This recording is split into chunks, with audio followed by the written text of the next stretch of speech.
আপনারা জানেন কি নোয়াখালীতে একটা আন্দারমানিক রয়েছে? কি সেই আন্দারমানিক? কেন এটাকে আন্দারমানিক বলা হয়? সেটা আমরা আজকে খুঁজে দেখার চেষ্টা করব। চলেন। চৌমুহনী চৌরাস্তা থেকে বগাদিয়া হয়ে গ্রামীণ সৌন্দর্য উপভোগ করতে করতে আমরা এখন চলে যাচ্ছি পালপাড়ার উদ্দেশ্যে।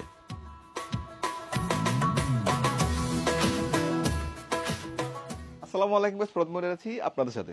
এটাই হচ্ছে সেই রহস্যময় আন্দারমানিক যেটাকে পালপাড়া চৌধুরী বাড়ি বলা হয়। এটার অবস্থান হচ্ছে আমাদের নোয়াখালী জেলার সোনাইমুড়ি উপজেলার দেওটি ইউনিয়নের পালপাড়া গ্রামে।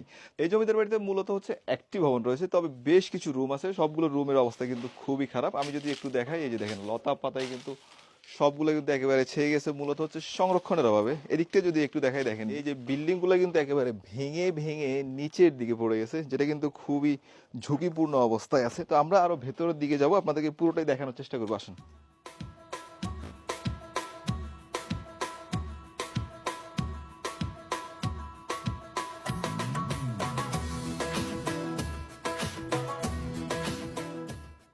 আমরা এখানকার স্থানীয় একজন মানুষকে পাইছি, জানার চেষ্টা করবো ওনার পরিচয় বা এই বাড়ির সম্পর্কে একটু জানার চেষ্টা করবো, আসুন।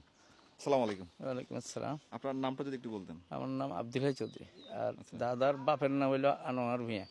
আনোয়ার ভূঁইয়া। আনোয়ার ভূঁইয়া এই জমিদার বাড়ির প্রতিষ্ঠাতা কে? প্রতিষ্ঠাতা হইল আনোয়ার ভূঁইয়া। আনোয়ার ভূঁইয়া, তার মানে হচ্ছে আপনি জমিদারদের বংশধর। আমি 4 নম্বর জানার। আর যাই হোক গাইস, আমি কিন্তু জমিদারদের বংশধরকে পাই গেছি, আমাদের একটা খুবই সৌভাগ্য হয়েছে।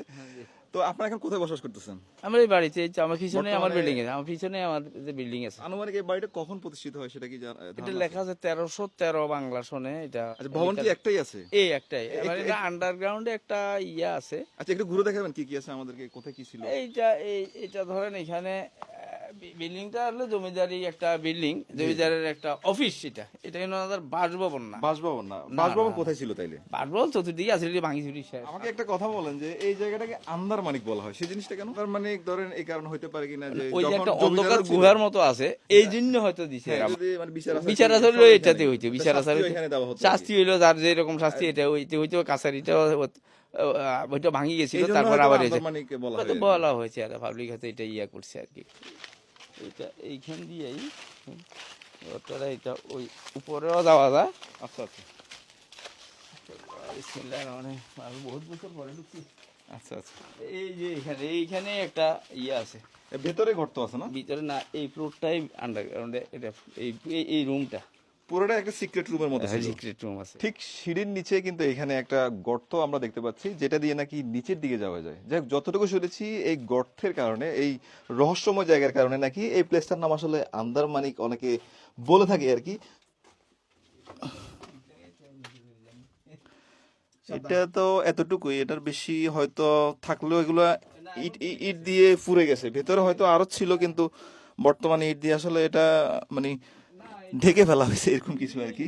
উপরে উঠার জন্য আচ্ছা আচ্ছা। এটা একটা সিঁড়িঘর দেওয়া হয়েছে উপরে এটা, দেওয়ার এটা, জন্য। হ্যাঁ, এইটাই তাহলে এটা বিল্ডিং হলো একতলা ভবন ছিল। একতলাই। এটা হচ্ছে মূলত একটা সিঁড়ি, আর সিঁড়ির মুখে দেখেন বিশাল একটা গাছ, যেটা হচ্ছে মূলত একটা ফর গাছ। তো আমরা এখন একটু উপরের দিকে যাব, সেটা আপনাদেরকে দেখানোর চেষ্টা করবো, আসেন।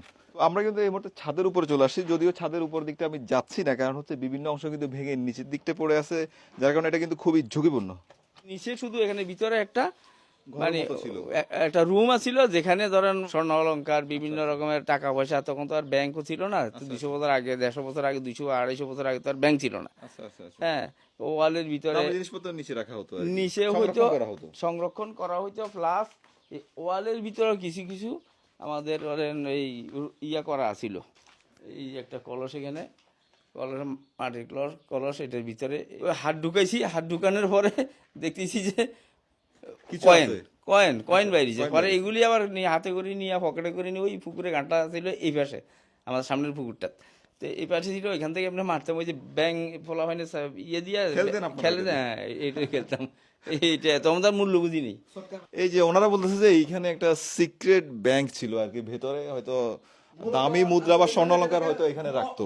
আন্ধারমানিক যে রুমটা, সেটা মূলত আমাদের এই যে আমি যেখানে দাঁড়িয়ে আছি এটার নিচেই বরাবর কিন্তু সেই রুমটা আছে। যাই হোক, এই জমিদারদের বংশধররা কিন্তু মূলত এই বাড়িতে এখনো বসবাস করতেছে। চারদিকে আমরা দেখতে পাচ্ছি বেশ কিছু আরো বিল্ডিং আছে, যেখানে কিন্তু তারা বসবাস করতেছেন। আমরা জমিদারদের আরো একজন বংশধরকে পাইছি, ওনার থেকে জানার চেষ্টা করবো ওনার নাম এবং উনি বর্তমানে কি করতেছেন। আসসালামু আলাইকুম, আপনার নামটা একটু বলেন। আসসালাম, আমার নাম কামরুল চৌধুরী। বর্তমানে কি করতেছেন?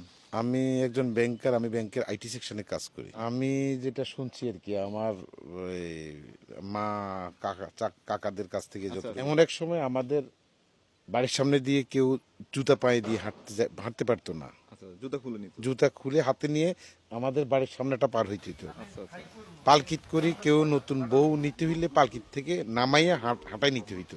নিতে হইতো। আচ্ছা আচ্ছা, এটা তখনকার সময় আমাদের বাড়ির সামনে দিয়ে কেউ ভয়ে আসতো না, হাঁটতো না এভাবে। আচ্ছা, আচ্ছা। আমাদের এখানে পুরা অত্র এলাকার সবাই খাজনা দিতে আসতো আমাদের এখানে, আপনাদের এখানে খাজনা দিত? খাজনা দিত। আমাদের এখানে মুহুরি ছিল, বিচার আসারও এখানে? বিচার আচার এখানে হইতো। এখানে? 3 গম্বুজওয়ালা মসজিদ, সেটাও আমাদের সে আগের। স্কুল, এই স্কুল করছে যেন, এটা আমার দাদা হাফিজারাই করে গেছে। পালপাড়াও এই যে হ্যাঁ স্কুল, স্কুলের জায়গা পুরা জায়গাটাই আমরা দিছি। আপনাদের বাড়িটা বর্তমানে কত একর জায়গার উপর? আমাদের বাড়িটা 31 একর, হ্যাঁ, বগাদিয়া থেকে আমশাপাড়া পর্যন্ত। আচ্ছা আচ্ছা, এটা 7.5 থেকে 8 কিলোমিটার রাস্তা। আচ্ছা আচ্ছা, এইটাও আমার দাদাই নির্মাণ করছে।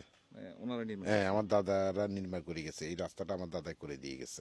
আচ্ছা, আপনাকে অনেক অনেক ধন্যবাদ। ভালো আচ্ছা। থাকবেন। ভিডিওটি ভালো লাগলে বেশি বেশি শেয়ার করে দেন, পেজটা ফলো করে রাখুন, চ্যানেল হলে সাবস্ক্রাইব করে রাখুন। আজকের জন্য বিদায় নিচ্ছি। আসসালামু আলাইকুম রহমতুল্লাহ।